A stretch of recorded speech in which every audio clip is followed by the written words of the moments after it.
Go tlhokega thata tharabololo mabapi le botlhokatiro magareng ga bašwa. Le fa gone bangwe ba setse ba simolotse dikgwebo-potlana tsa bone, bontsi bo santse bo kgaratlhela go bona ditiro. Ke challenge e re kopanang le yona gore if a o bereke swantse go gopele motsadi gore a go reele something and then ke re motsadi o le ena ga a bereke. Event ke bona e tlo re thusa gore re tswe ko botsotsing re kgone bereka le bana ba banyane ba kgone bona ka rena gore mmereko o pila.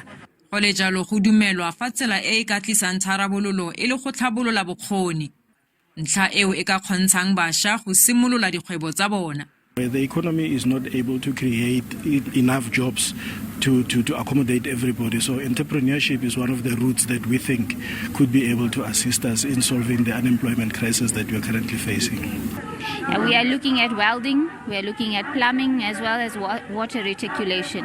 Now, if you look at these are things that are mostly needed in government departments, not only in private sector as well, but it's things that give them that ability to go out on their own as well. Batlhankela ba re dithuto tse dingwe tsa lobaka lo loleele di tlile go akaretsa tiriso ya metšhini e e bokete, go kobolola le kago ya ditsela. Molemo wa SABC News, Mpumalanaga.